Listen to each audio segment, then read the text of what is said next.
Guys, hi, welcome in. I'm Dean from Strongly Fit. And I'm Kelly from Performability. So, what we're doing here is we're putting a video series together to help people for basically the things that we see day to day, the issues that people may be having, and trying to help eradicate these problems. So I'll be looking at it from like a strength sort of slash weakness side of things.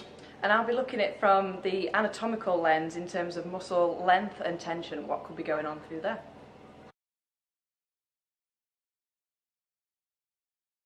Okay guys, so what is kyphosis? I'm going to demonstrate on Dean here. So basically, kyphosis is an excessive rounding of the back. So what happens is the chest comes in like this, okay? This affects your breathing big time, so you'll take shallower breaths, and also it'll affect your posture, so you'll often compensate in different ways. So basically what's happening is the pecs at the front here are really, really tight, which pulls your shoulders round like this. And these muscles at the back here, the rhomboids and the traps up here, are really lazy. Okay, so in the next steps, we're going to go through the anatomical lens and the strength kind of lens.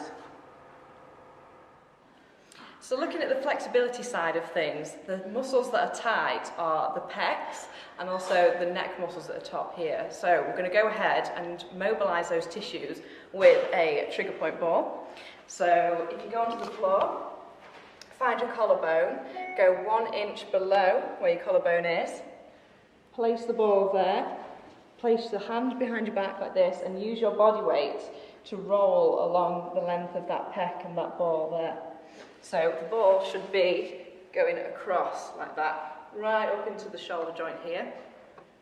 Roll for about 1 minute and you'll feel a lot freer throughout your shoulder range of motion like this. Okay? The next step is to stretch those tissues even further. So I'm going to go ahead and stretch in squat frame here. So if you're at work, you can use a door frame to stretch. So if you just put your hands in between the door frame like this and push your chest forward and open out those pecs and the shoulders. Do it one arm like this and push your shoulder in that direction and you'll feel a really nice stretch across your pec here. Okay, and again, do this for 1 minute and try different angles, so pushing upwards, pushing downwards, like that, on both. And the next step is to mobilise your neck muscles here. So if you're in a gym, this is just the best neck stretch that you can do. So if you place a band underneath your foot like this, squat down and hook the band on your shoulder. In the same hand, you want to hold a kettlebell like this. With your other hand, you're going to stretch that neck all the way across the other side. And again, you'll feel a huge stretch through your trap muscles here. Hold this for about 1 minute. Play about with the angles. So pull your head down, to the side, backwards. And try it on both as well. Okay, and then we're going to further open out your chest and your spine at the back. So if you grab yourself a medicine ball,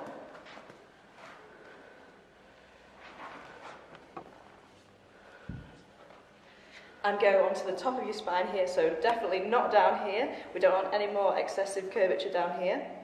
Right to the top. Now these cues are really, really important so that you're mobilising the right part of your spine. Depress your rib cage, so flare out your ribs and then do the exact opposite. Pretend that you're being punched, so brace your abs.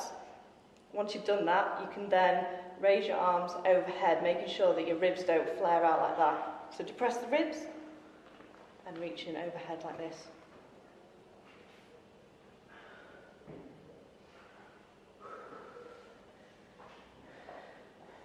And do about 20 to 30 reps of that, and that shall open out your chest a lot more. Okay guys, so that is some of the exercises that you can do in the gym or just in your workplace for kyphosis. Okay guys, so we'll look at the strength side of things now. So once you sort of loosened off, if you like, and relaxed the muscles that need to be relaxed, we need to then make sure that we're tightening the muscles so that you're able to then recover in the right way. Now, it's like anything guys as well, the more you tighten the muscles, the more they're going to stay in that position. It's as simple as that, okay? So there's a few things we're going to do first. So First thing we're going to look at is rotation here of the full movement of the shoulder girdle. Okay, so now if you're unable to go all the way over, make it your goal, make it your aim to get all the way over. Now, I do this quite often, so I'm able to just pick this stick up and do it. As sort of like you progress, you bring your hands further in, it then starts to get to the point where it's tough.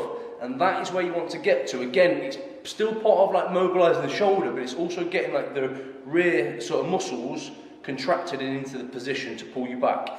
Okay. Another one we're going to do, which is super simple to do, holding the stick out. Honestly, you don't need this stick if I'm completely honest, but from there you're going to reach forward and you're going to arch your shoulders forward. You're then going to retract your scapulars back. So you're going to reach forward and you're going to contract. Now, as you retract, make sure you are actually using all the rear delts, rhomboids, and you're bringing your traps back. So you're actually using the muscle. As opposed to just throwing the shoulders back, you're squeezing the muscle each time. You're basically doing repetitions. So you want to be doing around sort of like 20 repetitions of that. And then once you've done the repetitions, have a rest, go again about 3 times. Okay, another thing you're then going to do with a band. So we call these band pull apart. So you're going to put your arms out in front of you, okay, lock your arms, and then you're going to pull the band apart, again, using your rhomboids, your lats, your traps, squeezing everything backwards. You control it back in. Now with this, obviously, the band, the tighter the closer you hold it in, the tighter the band is, the harder it is. So eventually work yourself to a point where you can really get close and then you're working the muscle harder. Again, go for around 20 reps, rest 20 reps 2 or 3 times through. Another one we're going to do then is we're going to go band attached to something, okay, and all we're doing now is working lower down the back into the lat. So you're going to hold here, turn your palms inwards, and then you're going to squeeze down. Okay, so you're going to squeeze down, making sure again that you're actually contracting the muscle. You'll notice I use that word a lot because quite simply it's the muscle that wants to be working so that the body's used to staying in that position. So by now at that point you'll feel quite pumped and the muscles are starting to work in that position. The next one, which is more an advanced one, obviously you need a gym for. I'm going to show you, which is going to be a bent over row.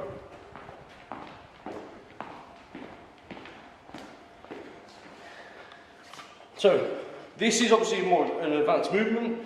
You can add weight onto it, but I'm just using the bar only just to show you. What you're going to do first of all is go into this position, nice flat back, solid position, slight bend of the knees. Looking forward, you're then going to pull up to the sternum and come back down. Again, with this, as you're pulling up, contract your lats, squeeze everything backwards, make sure that you're using your back to get it into that top position. Okay, so that's a bent over row. With that, honestly, reps wise, it really doesn't matter what you're doing. If you want to go sort of like heavy reps, heavy weight and then take the reps down, just make sure you get a good controlled movement and you're activating that muscle. So guys, that's the full routine to basically fix if you've got that issue. Now, I promise you it works. We work with people day in, day out that have this issue. It's something that can be fixed as well, guys. Like, you know what I mean? Don't get twisted thinking that it's an issue that you always have. Don't suffer and don't stay in that position. If you put time aside, like let's say 2 or 3 times per week, that you're going to be doing this, make sure you specifically do the exercises. You will see some improvements in the first 1 or 2 weeks, I promise. So I'm just going to go over what we've gone through. So with the anatomical side of things, we were very tight and rounded through the pecs here and very long through here and lazy through the rhomboids. We've mobilised those tissues, so we've made those longer, and we've activated the rhomboids so that your posture is in a lot better position and your ear, your shoulder, hip, etc. are in more alignment.